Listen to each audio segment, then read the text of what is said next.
Hey everybody, it is Tuesday and it is time for my video log. I am still crocheting on the second star blanket. I didn't do much on it last night because I was watching the old sci-fi show Earth 2 on Netflix. And but I did put together my new tripod and I'll show it to you. So I put my tripod together. And so I will be using that to work on my homework assignments. Probably Friday since since class is on Saturday. Might as well wait till the last minute, right? But with my drawing, I took Andy believes Andy. She had a impromptu little what is that thing called? I don't think I bookmarked the place, but she posted on Facebook yesterday, and I went there when I got home. Let me see if I can find a link to it, and I'll tell you guys what it's called. Okay, livestream.com. So she had a live stream yesterday, so I went there, and she was doing some mixed media stuff, and I was asking her about shading and drawing, and she was giving me some tips and everything and showing me some examples of her work. And so remember the picture that I had shown you guys of Bruno and Nikki Giovanni? Well, using some of the tips I got from Andy, I went back and I did some more shading on those pictures. And so this is what Nikki looks like now. Still got to do some more to her neck area and around her top lip area. I got to do some more shading over there. And I got to find my mechanical pencils so I can do some fine detail around the eyes. But I'm pleased with the changes in this image from just the stuff that Andy told me and showed me. And then this is where I was working on Bruno's a little bit more, and I added some of the highlighting and stuff. And his isn't, the right hand side is off because he had his hand beside his face from the screen cap that I had taken. And so it's a little off. The jawline in the ear is off. But overall, I'm pleased with the shading that I did on this one. I got to go in with the mechanical pencil and do some fine detail work around his eyes. And then just do a little bit more around his mouth. And try in the beard a little bit. But overall, I'm pleased with how much I've progressed just this time. I think my problem is I don't practice enough. I don't practice. Put it like that. I don't practice. I'll take a class and then I'll go a couple of years and I won't take another class and I won't draw anything either. It's like you have to have that be in the mood to draw. So let me see if I can find what did I do with it. See, I got so much junk in my room, and I never remember where I put stuff at.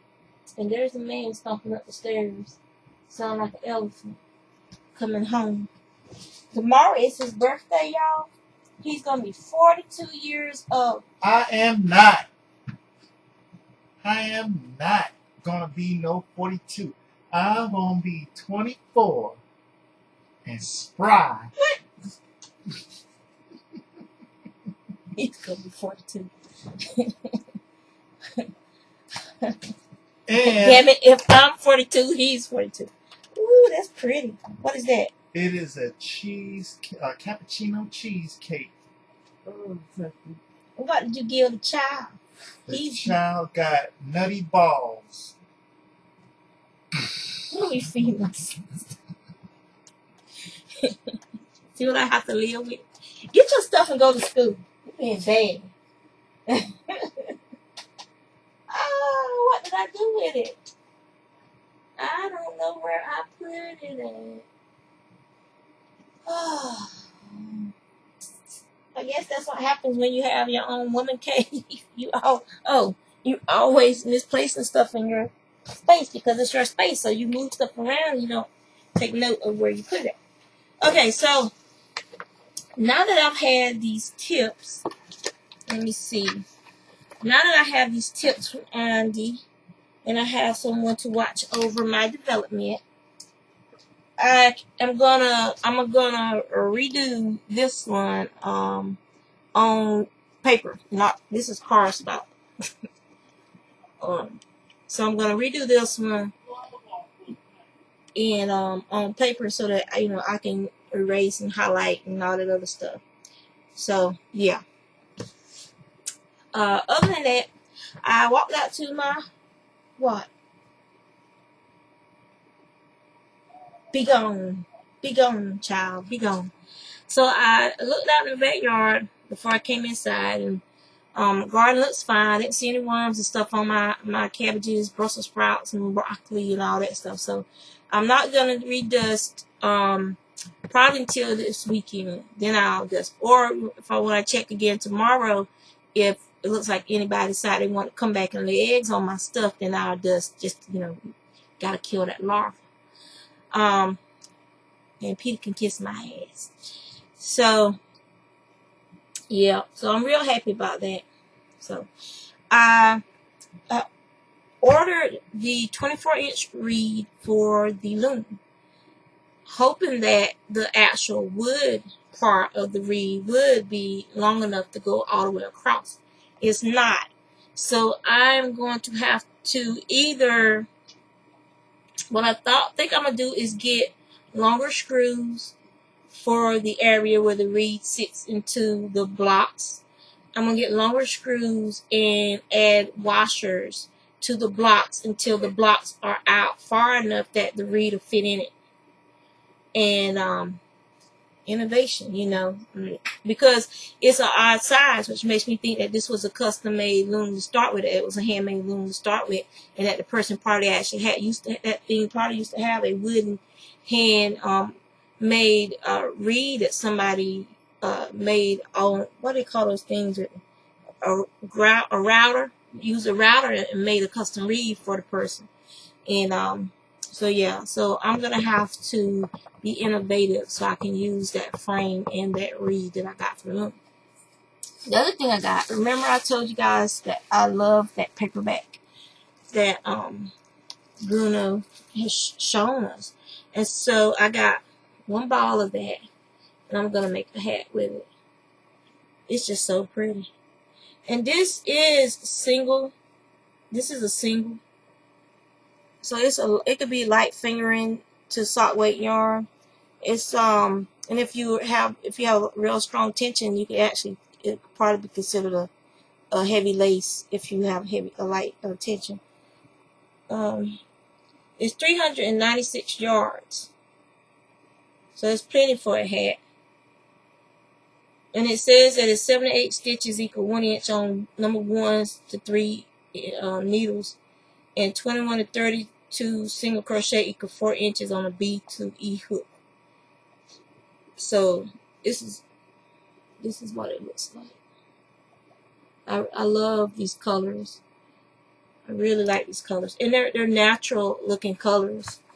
They're very natural looking colors. It doesn't look like a dyed. I mean, I have fibers in these ranges, from the creams, the dark creams, to the light grays, to the grays, to almost to the brownish browns.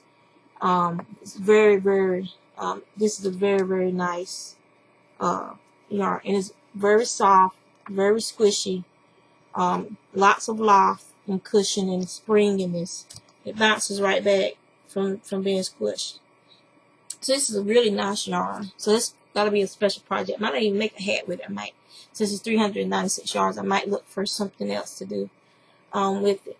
So I'll show you guys what my husband brought me home.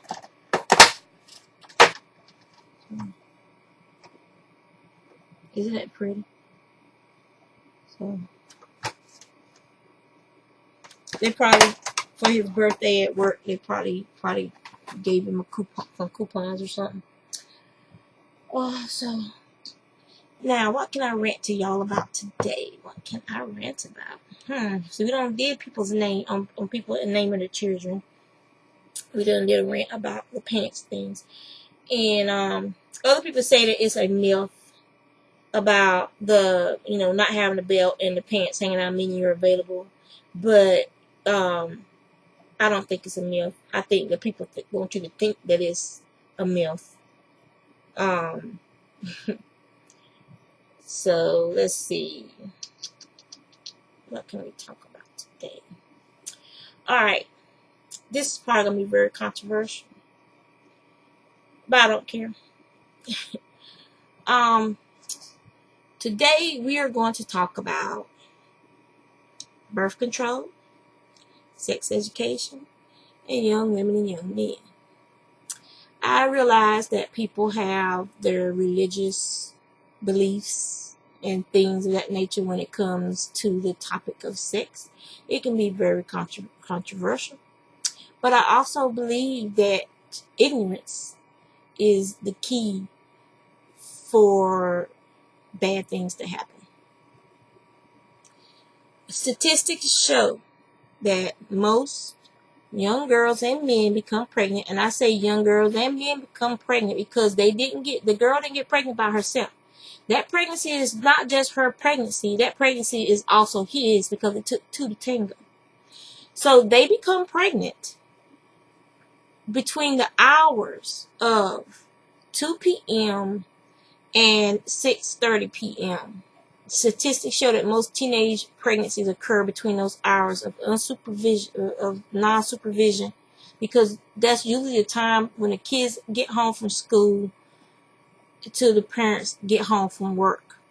Okay, so that's the window of opportunity. For some kids, that window is even greater.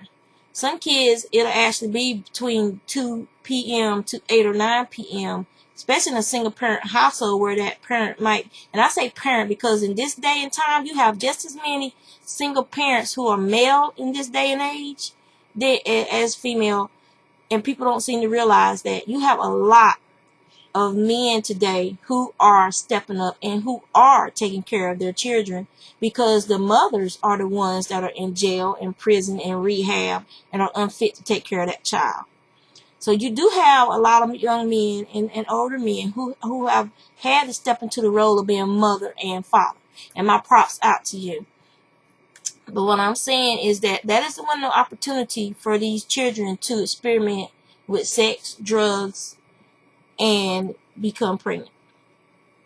Now, I believe that if you are open and honest with your child, if you sit down and you have candid discussions with your child, if that child knows exactly how a baby is made and where a baby comes from, and you show that child the birth control pills, you show that child the condoms, you explain to the child the proper use of these items, then at least your child isn't ignorant. And if your child is too, and teach your child, there's nothing to be ashamed about. If you decide that if that child decides, not you, if the child decides, makes a decision that they are ready to experiment with sex behind your back, at least they can't say they didn't know. And you can have these items available in your house for that child, should that child decide they're going to go out there and tap somebody, be it male or female. Okay? That prophylactic is available for that child's use. But people say, well, if you have it there, then they're going to go out and do it. Not necessarily so. But if you have it there, then you don't have to worry about becoming no grandma or grandpa to some teenager's baby. Okay? A child who ain't even finished school, has no job, don't even know the concept of work, PlayStation, Game Boy, and all these other things are more important in their life than a child that's going to be born. And one of the things that pisses me off is a lot of the times the boys' parents wash their hands of the situation. Your son wasn't washing his hands of the situation when he was over there dipping and diving.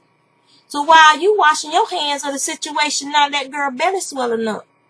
Okay? Oh, it's not my son's. It's not my. But then when the DNA test come back, it's 99.999999999. You know, he's like 1 in 18 billion. When there ain't even 18 billion people on this planet could possibly be the father of that child. Okay? Now, you know for sure now that your son was over there dipping and diving, and that is his baby. That is his responsibility. Okay? So now you got a baby to raise. Now you have become a grandparent because you relax on your laurels. When my girls started smelling themselves, I let them know, if you want to go out there and do that, please let me know so I can put you on birth control, because I ain't trying to be nobody grandma. If you are living in my roof, then you ain't got no business procreating. Okay? That's how I feel about that.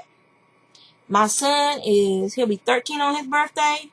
He's starting to get a little musty. I call it, it smell like corn chips. Them boys, when they start getting musty, and then it gets worse as they get older. And boy, go take a bath. Boy, go take a bath. But I bet you this much, my son will understand that carrying a condom around in his wallet is not a healthy thing to do if he decides he wants to go out there and start having sex, because, you know, the heat breaks the latex down, and might as well not have one. He will understand that if you're going to carry one, then you need to, you know, keep it in your book bag. Maybe I'll make him a little knitted pouch or something. He could put them in there or something and keep it with him. A little amulet bag around his neck to ward off babies. And let them know there's nothing wrong. If you're going to go out there and do it, then you might well protect yourself, because there's worse things out there than babies. And a lot of kids have found this out the first time, and next thing you know, you have some disease you got. It's like Eddie Murphy said, it's like luggage. You carry around with you till the day you die. You can't get rid of it. It ain't going nowhere. So there's worse things out there than babies. And that's another reason why you should be teaching your children about using protection. If he says, oh, I don't have nothing, that girl should be able to whip one right on out of her purse. And then if you say, well, I don't fit, then she need to go on about her business. Because that's a lie. It's a lie. I don't care if it don't feel as good to you as, you know, without it. That girl should let him know, I care about being able to live until I reach my next birthday, or being able to live without having to go to the doctor every time she's having a breakout from herpes or AIDS or some AIDS-related disease, because AIDS doesn't travel by itself. A lot of times AIDS has other things that the person comes down with because their immune system is compromised.